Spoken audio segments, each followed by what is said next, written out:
December 16th, 1944. The Losheim Gap, Belgium. Veteran Wehrmacht soldiers adjusted their field gray uniforms and smirked at intelligence reports describing the American positions ahead. Green troops, barely out of training, soft boys who would break at the first scream of an 88mm shell. They had no idea they were about to walk into the largest battle the United States Army would ever fight. Before we dive deeper into this frozen hell, let me know in the comments where you're watching from and what time it is there right now. If you're enjoying this deep dive into history, hit that like button and subscribe. We've got so much more coming. Now back to the Ardennes. The forest swallowed sound like a grave. Snow-laden pine branches absorbed the crunch of boots, the metallic click of rifle bolts, the whispered curses of soldiers who hadn't slept in warm beds for weeks. The air carried the sharp bite of cordite mixed with the earthy smell of frozen mud and pine resin. Touch anything metal, a jeep door, a tank hatch, a rifle barrel, and your skin stuck to it, tearing when you pulled away. Unteroffizier Klaus Becker stood at the edge of the tree line near Losheim, watching American positions through binoculars he'd carried since Stalingrad. He'd survived 3 years on the Eastern Front, where the Wehrmacht had fought soldiers who knew real warfare, real suffering. These Americans? He'd heard the stories from other officers. They complained about cold rations. They wore too much equipment. They broke formation when artillery landed close. Amateurs, he muttered to his squad. This will be over by Christmas. Operation Watch on the Rhine, Unternehmen Wacht am Rhein, represented Adolf Hitler's final gamble to split the Allied armies and capture the port of Antwerp. Nearly 450,000 German troops, including many of the Reich's last reserves, would punch through a thinly defended section of the Ardennes Forest. The plan depended on surprise, speed, and the assumption that American forces were poorly trained and easily demoralized. German intelligence had been feeding this narrative for months. American troops were described in Wehrmacht briefings as undisciplined, reliant on material superiority rather than martial skill, prone to panic when separated from their heavy equipment. Eastern Front veterans used a particular term for them, verweichlicht, soft. At 05:30 that morning, the forest exploded. 1,600 German artillery pieces opened fire simultaneously along an 85-mile front. The bombardment tore through the pre-dawn darkness, transforming the peaceful, snow-covered landscape into a hellscape of fountaining earth and splintered trees. American positions, many held by soldiers who had arrived in Europe only weeks earlier, vanished under the barrage. Private First Class James Hendricks huddled in his foxhole near the Our River, hands pressed over his ears as the world came apart around him. He'd been drafted 9 months ago from a dairy farm in Wisconsin. Basic training at Fort Benning had taught him how to shoot, how to march, how to salute. Nobody had taught him what it felt like when the ground itself tried to kill you. The shells screamed down with a sound like tearing fabric magnified 1,000 times. Each impact sent shockwaves through frozen earth, collapsing foxholes, burying men alive in snow and soil. Tree trunks, thick as a man's waist, snapped like matchsticks. The smell of high explosives, acrid, chemical, overwhelming, mixed with the iron-rich scent of disturbed earth. Then came the infantry. Thousands of German soldiers emerged from the tree line, moving in practiced formations that spoke of years of combat experience. Volksgrenadiers, People's Infantry, comprised of teenagers and older men, rushed forward alongside veteran Panzer Grenadiers who had cut their teeth against Soviet forces. Behind them, the grinding roar of tank treads announced the approach of Panthers and Tiger IIs, massive steel beasts that dwarfed American Shermans. Many American positions simply disintegrated. At Losheim Gap, whole companies broke and ran, leaving weapons scattered in the snow. A U.S. lieutenant, in a diary entry discovered decades later, wrote, "The boys just ran. Some hadn't fired a shot.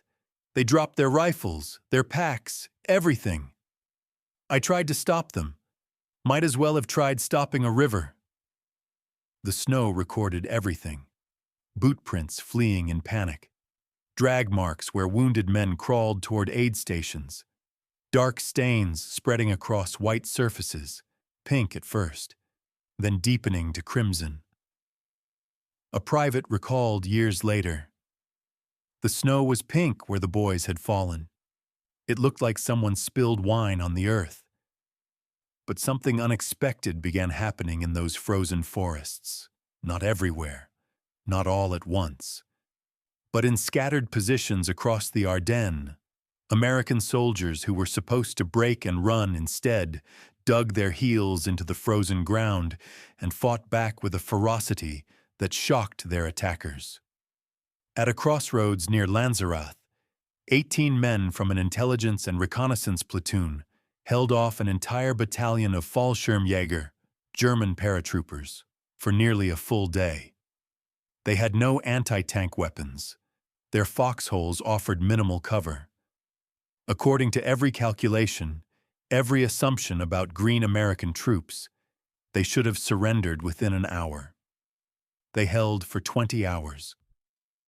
German commanders, expecting to roll through American positions and reach the Meuse River within days, found their timetables slipping almost immediately. Fuel shortages, the lifeblood of mechanized warfare, began strangling the offensive before it had traveled 20 miles. The entire operation had been planned around capturing Allied fuel dumps, a desperate gamble that assumed American troops would abandon supplies in their retreat. Instead, American engineers were methodically destroying fuel stores, blowing bridges, mining roads. The Wehrmacht's arrogant assumptions about soft American soldiers were beginning to crack.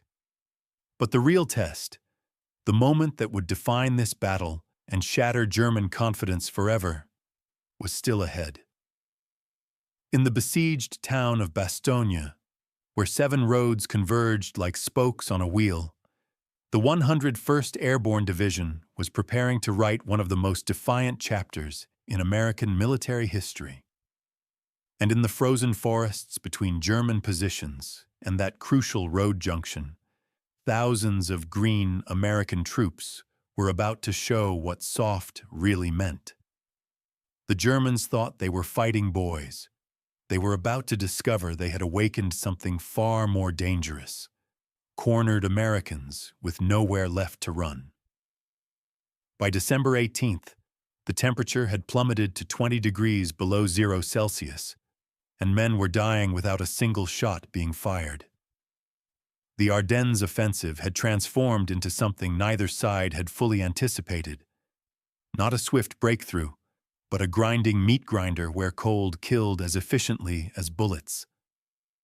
Obergefreiter Heinrich Schröder pressed forward with his company through the forest near Sankt Vith, passing an abandoned American foxhole. Inside lay a GI's hands, still gripping a frozen rifle. Just the hands. The rest of the soldier had been dragged away by his squad, but in their panic, they'd had to break his grip finger by finger, leaving pieces of skin frozen to the metal. Schröder, who had seen men die in every conceivable way on the Eastern Front, felt his stomach turn. This wasn't war. This was nature itself executing both armies. The smell of the Ardennes in December 1944 was a peculiar cocktail that veterans would never forget. Coal smoke from village chimneys mixed with the acrid bite of cordite and high explosives. Beneath that, the sickly sweet stench of frozen corpses, German and American both, stacked like cordwood outside barns because the ground was too frozen to dig graves. The texture of everything was wrong. Rifle bolts seized with ice, uniforms stiff as cardboard, skin that split open at the slightest touch. The German advance, so promising in its first 48 hours, was beginning to strangle on its own assumptions. Fuel shortages crippled entire panzer divisions.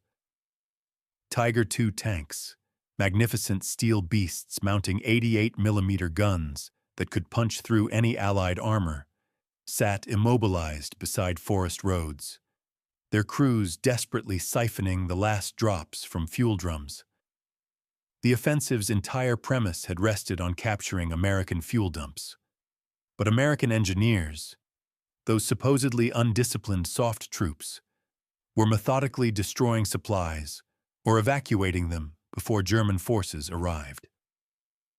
A Panther tank commander named Hauptmann Wolfgang Dietrich recorded in his log, December 19th, have not moved in 36 hours. Fuel gauge reads 0. Can hear American artillery in the distance. The infantry walks past us, heading west. We sit like a monument to our Führer's miscalculation. The infantry advancing past those stranded tanks faced their own nightmare. German soldiers, including the teenage Volksgrenadiers and graying reservists derided by their own comrades as stubblebeards and schoolboys, struggled through snow that reached their thighs. Frostbite claimed toes, fingers, ears. Men wrapped their feet in rags torn from dead soldiers' coats. They survived on turnip soup and thin slices of black bread, sometimes going days without hot food. But the Americans were suffering worse. Most GIs had arrived in Belgium equipped for autumn weather, not Arctic conditions. They stuffed newspapers and gunny sacks into their boots as makeshift insulation. Some wrapped extra socks around their hands because wool gloves were soaked through within hours. Trench foot and frostbite incapacitated over 90,000 Allied soldiers during the battle, casualties that rivaled combat losses. Private Thomas Callahan, a replacement who joined his unit 3 weeks before the offensive, described eating K-rations in his diary. Canned meat frozen solid. Tried heating it with a candle. Took 40 minutes to get it soft enough to chew. Biscuits like eating gravel. The coffee powder won't dissolve in water that's half ice.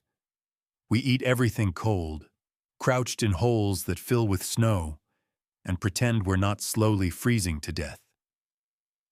Yet these freezing, miserable, supposedly green American troops refused to collapse. At Elsenborn Ridge, the 2nd and 99th Infantry Divisions absorbed everything the Germans threw at them. Wave after wave of attacks broke against American positions.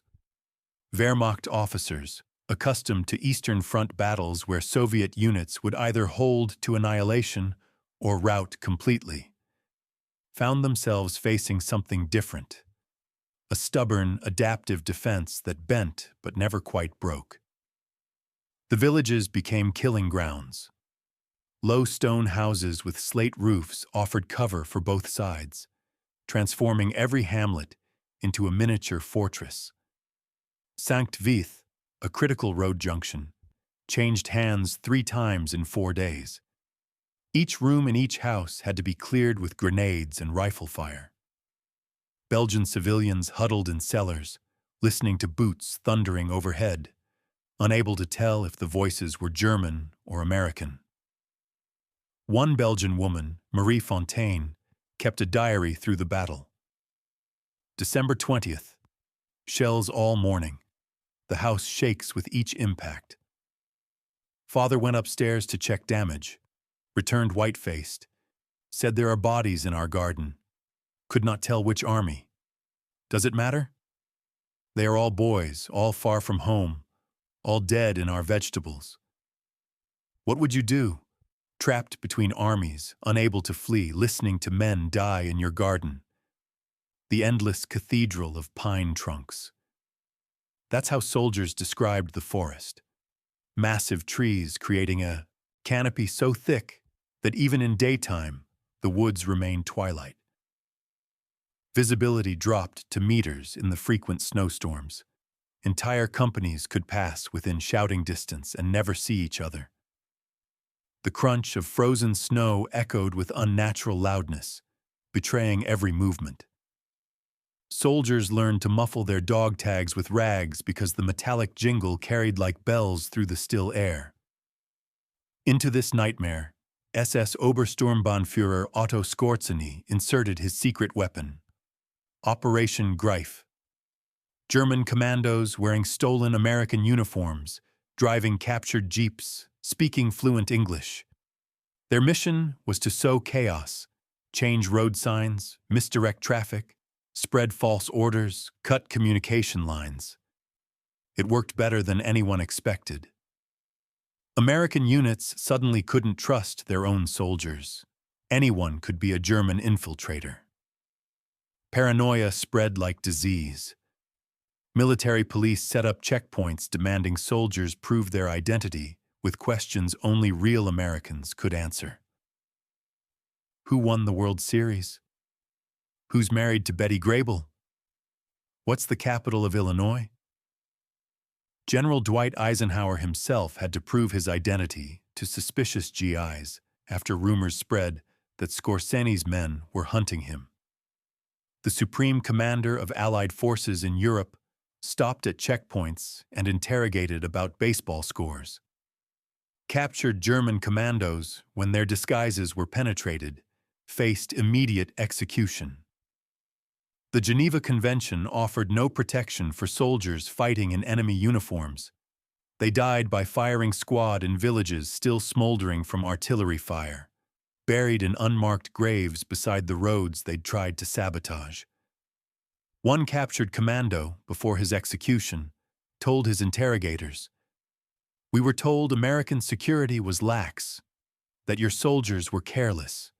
Instead, you became more vigilant than we ever imagined. We failed not because Americans were weak, but because we underestimated them again." By December 22nd, the German offensive had driven a bulge 60 miles deep into Allied lines, hence the battle's name. But the bulge was narrowing. American reinforcements were flooding in from north and south. General George Patton's Third Army was executing an unprecedented 90-degree pivot, disengaging from operations in the south and racing north through ice and snow. And in the town of Bastogne, where 7 roads converged, the 101st Airborne Division was completely surrounded. The Germans controlled every approach. Their artillery could strike any point in the town. Supplies were running critically low. Ammunition, medical supplies, food. Everything was being rationed to the edge of survival. The situation was, by any objective military analysis, hopeless. That's when the German commander sent his surrender demand. A formal letter, delivered under flag of truce, requesting that the American garrison lay down their arms to avoid total annihilation. General Anthony McAuliffe's response would become legendary. But what that single word meant, what it revealed about the transformation of American soldiers in those frozen forests, wouldn't become clear until the final desperate hours. The Germans thought they were fighting to split the Allied armies. They were actually fighting to answer a different question entirely. What happens when you back Americans into a corner and demand they quit? December 23, 1944, 0900 hours. Bastogne. The German officers who delivered the surrender ultimatum stood in the snow outside American lines, waiting for what they assumed would be a sensible capitulation. Instead, they received a single word that would echo through military history: nuts. General Anthony McAuliffe's response to the German demand for surrender wasn't just defiance. It was the sound of American soldiers finally understanding who they were. Not soft, not green, not breaking. The German translators puzzled over the word for hours, eventually settling on something approximating "go to hell." But the real translation was simpler: no. The siege of Bastogne represented everything the Wehrmacht had miscalculated. They'd surrounded 7,000 American paratroopers with tanks, artillery, and overwhelming numbers. They'd cut supply lines, isolated the garrison, and subjected the town to constant bombardment. By every metric that had worked on the Eastern Front, where surrounded Soviet units either died to the last man or surrendered, Bastogne should have fallen within days. The smell inside the besieged town was its own form of warfare. Cordite from German shells mixed with the sharp tang of rubble dust and pulverized stone. Medical stations and cellars reeked of iodine, blood-soaked bandages, and gangrene. The metallic taste of fear hung in the air, mixing with coal smoke from fires that civilians desperately maintained despite the bombing. Touch anything: a door frame, a rifle stock, a shovel handle, and your fingers came away gritty with stone dust and dried blood. Sergeant William Peterson of the 501st Parachute Infantry wrote in a letter that somehow made it out before the siege tightened. "The whole town sounds like it's being torn apart from the inside. Shells whistle down every few minutes. Buildings collapse with this horrible grinding sound. Between explosions, you can hear wounded men calling for medics. And underneath it all, this constant grinding of German tanks circling us like wolves." Belgian civilians shared cellars with American soldiers, unable to distinguish the sound of incoming shells from outgoing fire. A chaplain celebrated Christmas Mass in one such cellar on December 24th, while artillery shook plaster from the ceiling onto his Bible. He later recalled, "I preached about hope and deliverance while dust fell like snow on the opened scripture." The congregation, soldiers and civilians mixed, sang Silent Night in English, French, and German. Outside, men were killing each other. Inside, we pretended that faith could stop bullets. But faith alone wasn't holding Bastogne. Ammunition was. Defenders rationed shells like gold. Machine gunners were ordered to fire only when targets were certain. Mortar crews calculated trajectory with desperate precision, knowing each round wasted brought surrender closer. Medical supplies ran so low that surgeons reused bandages, sterilizing them with boiling water when they had fuel for fires. And then the weather broke. December 23rd dawned clear and cold, the first break in the overcast that had grounded Allied aircraft for a week. The drone of engines appeared from the west, hundreds of C-47 transport planes flying in tight formation. German anti-aircraft fire erupted, black puffs dotting the blue sky. Some planes fell, trailing smoke and screaming crew members, but most released their cargo. Parachutes blossomed like white flowers across the frozen landscape. Ammunition, medical supplies, food, fuel. The supplies that would keep Bastogne alive long enough for relief to arrive. American soldiers in the perimeter wept as they watched. Not from joy alone, but from the sudden crushing weight of understanding. They hadn't been abandoned. The massive industrial power they'd heard about in training, the arsenal of democracy, was real, and it was reaching down to save them even in this frozen hell. German soldiers watched the same airdrops with different emotions. Hauptmann Dietrich, still sitting in his immobilized Panther tank, wrote, "They flew through our flak as if it meant nothing.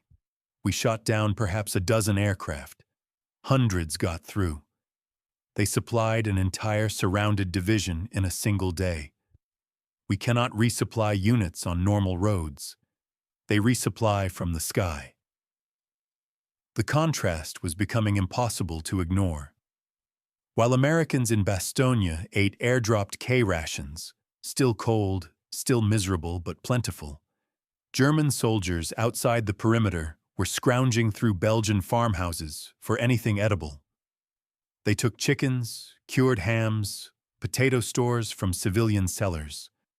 Some units maintained discipline, paying for food with worthless Reichsmarks. Others simply looted. The teenagers and old men of the Volksgrenadier divisions, already exhausted and frostbitten, were now hungry as well. A Belgian civilian, Jean-Marie Dubois, recorded, "German soldiers came to our farm. One boy, couldn't have been 17, asked politely if we had bread. His French was poor, but his meaning clear. Mother gave him what we had, maybe 2 days' worth. He cried when he ate it, said he'd had nothing but soup for 3 days. These were the warriors who were supposed to conquer Europe." Not all German soldiers asked politely. At Malmedy, on December 17th, SS troops had massacred 84 American prisoners of war. The men had been captured, disarmed, herded into a field. Then, SS guards opened fire with machine guns and pistols. Wounded men trying to crawl to safety were shot point blank in the head. Bodies were left frozen in grotesque positions, preserved by the cold until investigators arrived weeks later. Survivors who'd played dead in the snow testified that the killing had been methodical, almost casual. No rage, no frenzy, just efficient execution. The massacre spread through American units like wildfire. Some soldiers stopped taking SS prisoners. The rules of warfare, already strained by cold and desperation, began to fracture. Violence begetting violence. But Malmedy revealed something the Germans hadn't anticipated. American soldiers could become as hard as their enemies when pushed. The soft green troops who'd supposedly panic under pressure were learning to match cruelty with determination, massacre with resolve. By Christmas Eve, General George Patton's Third Army was hammering north toward Bastogne. His lead elements, 4th Armored Division, pushed through German positions with a fury that shocked defenders. These weren't the tentative, inexperienced Americans of 2 weeks ago. These were soldiers who'd heard about Malmedy, about Bastogne, about the Germans mocking them as soft. They advanced through blizzards that reduced visibility to arm's length. They drove tanks through snow so deep it covered the treads. They fought in temperatures that froze rifle bolts and turned machine gun oil to sludge. And they kept coming. On December 26th, advance elements of the 4th Armored Division broke through to Bastogne. The siege was lifted. McAuliffe's nuts had been vindicated. The 101st Airborne had held not through superior equipment or numbers, but through something the Germans had fatally underestimated: the willingness of supposedly soft American soldiers to freeze, starve, and die rather than quit. Wehrmacht officers monitoring the breakthrough from forward positions felt the first genuine tremor of fear. If Americans could do this, surrounded, outnumbered, freezing, then what would they do with air support, supplies, and reinforcements?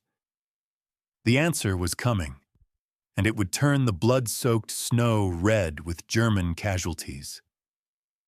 January 3, 1945, the Ardennes Forest. A German lieutenant named Ernst Weber stumbled through snow-stained pink with frozen blood, past the burned-out hulks of Panther tanks and the scattered equipment of a shattered division. This was what happened when you called Americans soft, and they decided to prove you wrong. The sound of Allied victory was the grinding, inexorable advance of Sherman tanks, their treads crunching over ice and frozen corpses alike. The smell was burning fuel and rubber, mixed with the sharp chemical bite of white phosphorus rounds that turned German positions into infernos. The texture was blood-freezing on rifle stocks, on tank hulls, on the hands of medics who'd stopped counting the dead. The Ardennes had become a slaughterhouse, and the Wehrmacht, was the livestock. By late December, the German offensive had stalled completely. The weather that had grounded Allied aircraft for the first crucial days had cleared.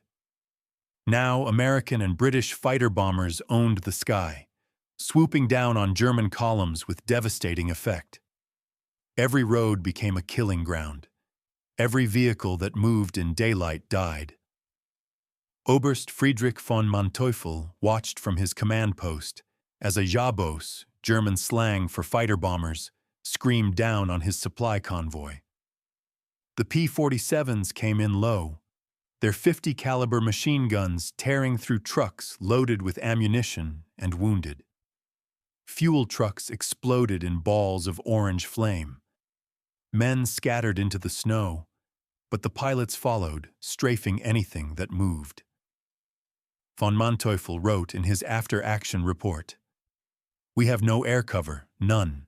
The Americans fly as if they own the sky, because they do. Every vehicle we move by day is destroyed. Every concentration of troops is bombed. We are blind while they see everything. This is not a battle. This is an execution." The mathematics of attrition were crushing Germany beneath their weight.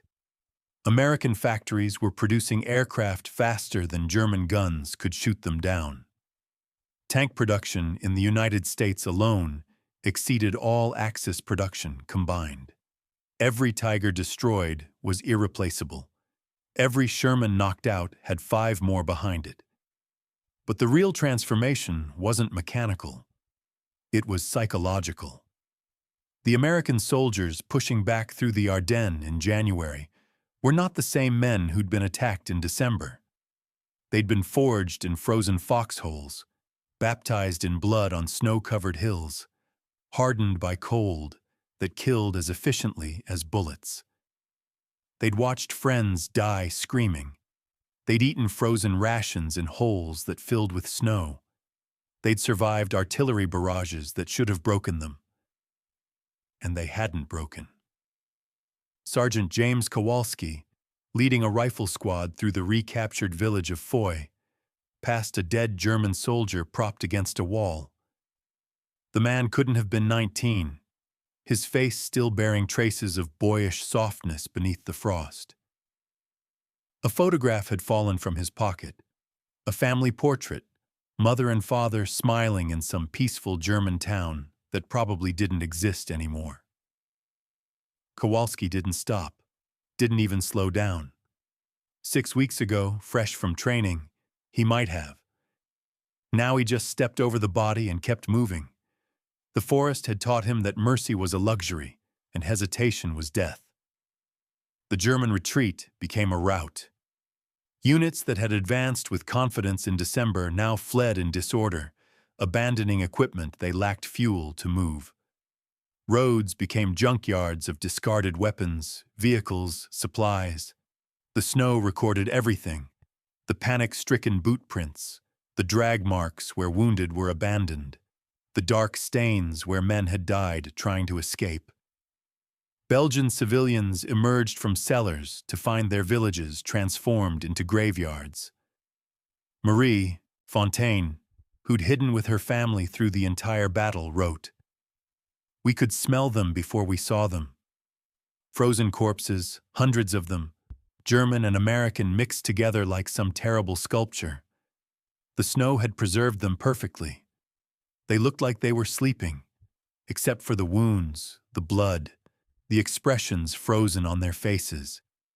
American graves registration units worked methodically through the recaptured territory, identifying bodies, collecting dog tags, recording casualties. They found frozen Americans in foxholes still gripping their rifles. They found Germans in tank hulls, burned beyond recognition. They found men from both sides who died not from wounds, but from cold, their bodies curled in fetal positions, seeking warmth that never came. The official casualty figures told the story in sterile numbers.